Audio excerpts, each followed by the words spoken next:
Assalamu alaikum, Brother Khaled. Alaikum assalam wa How are you? rahmatullah. Alhamdulillah. First of all, this is a beautiful office. As soon as I walked in, it's so many windows. The light is coming in. It really, I don't know if you guys did this intentionally, but the atmosphere in the office leans towards guidance. You feel like when you come in, you're being guided. Well, we like to think of ourselves as the Google of the Islamic finance industry, and we try to behave that way, and we like to be on the cutting edge. And I also sense a very professional atmosphere, and yet everyone is lighthearted and happy to be here. I have never been associated with a more engaged workforce, and it has a lot to do with our purpose, our mission, our vision, and the work that we do. Okay, well, on that, what is your purpose, the purpose of guidance? Why are they here? Why did they come to create? I'm sure you're not here just to have a good time. You guys have a real clear mission, trying to make some serious changes in this world, in this economy, and help people. So tell us about what the mission, what the vision is. Well, as I like to say about Islamic finance is part of an ecosystem. It's an incredibly important ecosystem, and Islamic finance is part of it. Now, in talking with you earlier, you were very clear. There's one model that you guys follow. So for those people who are familiar with Islamic finance, for those people who are not, can you explain this real partnership that you guys get into with your customers? The model that we follow is musharaka. Musharaka is an Arabic word for partnership. And it's the only one in the United States that exists. We are the only ones that administer this model. This was designed and developed with the world's leading scholars, and it took 3 years, and we worked with 18 separate law firms and with Freddie Mac to design this model. And today, Freddie Mac was included in that whole discussion? From the beginning. Wow. And today we are the only ones that deliver it, and there's reason why we're the only ones that deliver it. And the main reason is not only is it proprietary to Guidance Residential, it is also the only model that avoids the trade of riba, which in Islamic finance and Islam there's a prohibition on trading in debt. And so all of the other models that are favored by the bank are a trade in debt, which is forbidden by Sharia law. Now, I really want to ask you a little bit more about the interest thing, but since you mentioned banks now, we came in here earlier and you showed us some powerful statements from some of the founding fathers of the United States of America about banks, and I felt like that really feeds into what Guidance is trying to do is helping the people from getting in debt, helping the people from really being tackled by finances and by money. How do you feel like some of the principles of the original American dream and what Guidance is offering connect? So from the beginning of the creation of the United States, the founding fathers, who were really incredibly intellectual men, warned against banking, against usury, against how systems like what exists today, frankly, could destroy the democracy that they worked so hard to build. My favorite quote is that of John Adams, who said, "There are only two ways to enslave a nation. One is by sword, and the other is by debt." So he equated debt to a sword. Today's modern finance system essentially enslaves the would-be consumers from cradle to grave, and therefore it is an imperialistic way of advancing modern-day slavery. And Guidance is really stepping in and helping people avoid that, avoiding being tied up by debt until they have nothing to pass on to their children, and giving them something to offer the next generation. Our attempt at providing a modern financial solution for today's society without giving up any of the timeless values of our heritage is our purpose. And unlike banks, we don't take advantage of hardships. There are lifelong hardships that will occur to any family. And during those events, banks actually take advantage by increasing rates, by assessing further penalties. Instead of helping a consumer get out of their trouble, they actually compound their trouble. Of course, that is not something that Sharia permits. I always talk about what happened with the March on Wall Street. People all of a sudden were enraged by what happened to the financial industry. They marched on Wall Street and they made demands, and those demands were clear. And if you look into those demands are essentially inherent in Islamic finance. They just didn't know it was called Islamic finance.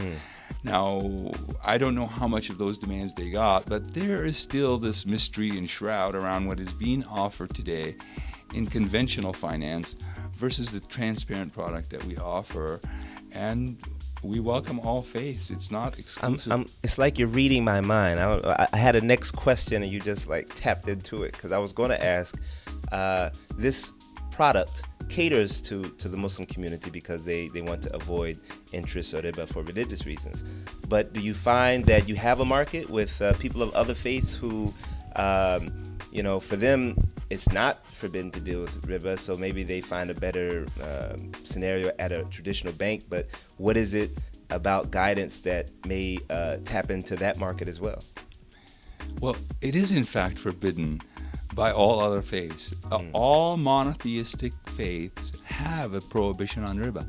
And for centuries, commerce was conducted using a set of divine laws that precluded them from practicing riba. And over time, modification to those laws were introduced.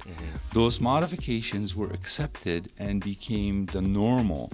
They were only unaccepted by Muslims. So Muslims precluded themselves from these because they felt that these were a direct violation against their faith, and they didn't want to compromise on their faith. So today it's called Islamic finance because really Muslims care most about these prohibitions, but those exist in the Torah, those exist in the Bible. It's just that over time people have forgotten about those core timeless values. Even during the decline, we didn't vanish like many of the others. I heard that was one of the main. Actually, I was proud of that. Anytime there's a Muslim company that kind of weathers the storm, it was kind of out there that while everybody else was crashing, Guidance Financial and other Islamic financing institutions kind of stayed pretty much the same and didn't get hurt like others. I'll say even within the existing Islamic financial institutions which offer products, we are the only independent. We are not a bank. We don't have the Federal Reserve window to go to so we can put our hand out and ask for money. We do it all on our own power, with our own hard sweat and labor, and we're very proud of that. We're the only standalone Islamic finance organization, Muslim-run, Muslim-owned, and out of the cumulative production of the entire Islamic finance, home finance in the United States done, 80% of it is done by Guidance. And that's really a testament to the authenticity of the product, the hard work that we've put in. And because I believe, and I'm sure you as well believe, people vote with their pocketbook. They're not putting their money with us because they don't find value in what we offer. Now, one of the things that I first noticed when I sat down and I started talking with you is that you were passionate. You could feel the energy coming off you that you really wanted to do this. You took us by the mission and vision of Guidance, and you spelled it out, and you could hear it in your voice that you not only put it on the wall, but you believed in it. And so I want to know what drives that. Like, why are you doing this? Why is riba wrong? Why are you so passionate and driven? And because the people around you are also driven, what is it that is driving Guidance Residential? So when I first joined Guidance, I, like most of the community, had a struggle between whether interest was okay and usury was riba. I couldn't understand why riba in general was haram. Everyone I asked all throughout my life couldn't really explain it. The definition was mystique to them, all they could tell me was, it's haram, avoid it. And then I would ask a very natural question, why? And nobody could give me the answer. And I'm talking about everybody I talked to. Not a single person was able to say why it was haram. And while working here, I found out why. And since I found out why, I had the passion that is still alive today. And I tell you, I think that if the rest of the community understood the why it's haram, it would make a big difference. And here's how it begins. It begins with breaking down the word riba. And riba is this natural phenomenon that occurs in the desert, where over time, dust accumulates, and first becoming a mole, and then a mountain, and then a big mountain. And all that happened is the passage of time. So when you think about what I just said, I just described something that was created from nothing, just the passage of time. And so in the Quran, Allah subhanahu wa ta'ala and His Prophet, peace be upon him, only declare war once. Out of all of the possible reasons why they could declare war, they only do it once. And it's on riba. And the reason is because it is the attempt by man to create something from nothing, and therefore it is a transgression against Allah's divine right and man's attempt to rival Allah subhanahu wa ta'ala on earth by becoming a god on earth. And if that doesn't scare you, nothing is going to scare you. This is why it's so important. This is why riba is haram. So you've described the why, you've described your passion, and yet some people still struggle with basic arguments. They still are struggling with, what is interest? What is riba? Riba is an Arabic word, but interest is not riba. Riba is usury, which is, in America, usury is extreme interest. And I've heard these conversations amongst Muslims as they try to navigate through life with school loans and house payments and things like this. So is there something you can say to help people understand what we mean by riba and what we mean by interest and what's okay and what's not? Well, first I want to address the first part that you talked about. Okay. And the first part that you talked about was this dismissiveness about the importance of the work that's being done. And I want to explain by sharing a story how easy it is to dismiss this work. And even though it's incredibly hard work that we do every day, day in and day out, without tiring, no matter how many objections we hear. And the story I'm going to share with you is an actual story that happened to one of my colleagues. He's on a flight. He's talking to his passenger that's sitting next to him about what he does.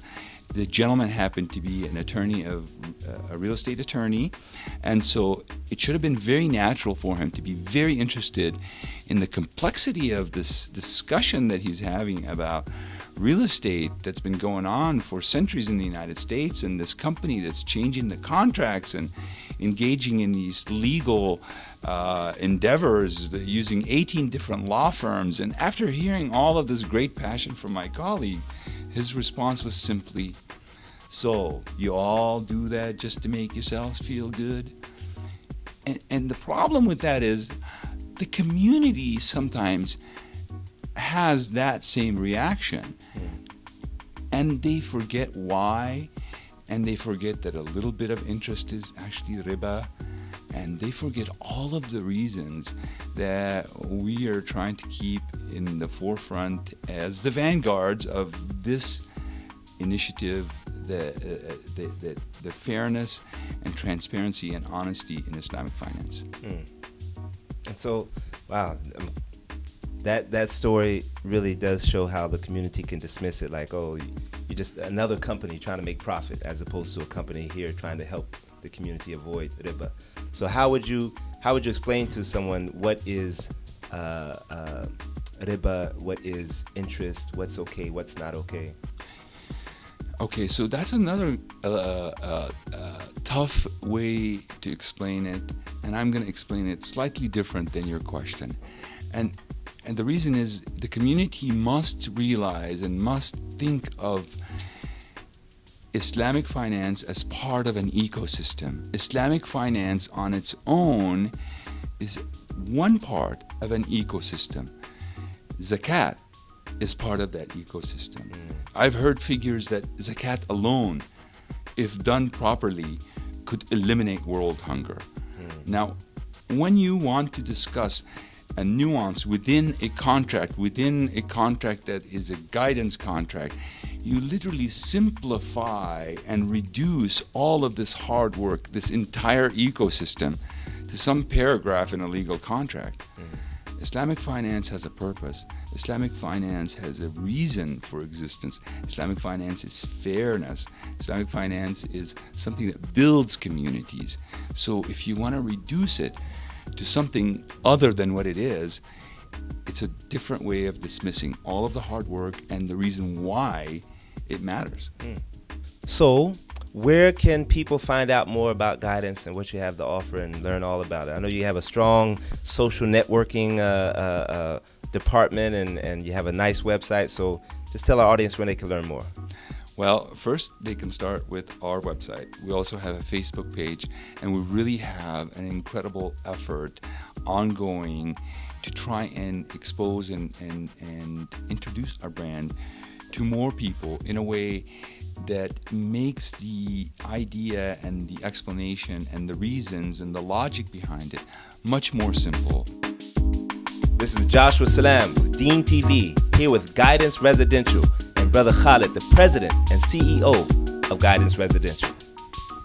Thank you so much. I appreciate your time, and thank you so much for listening and watching, and I hope you support us.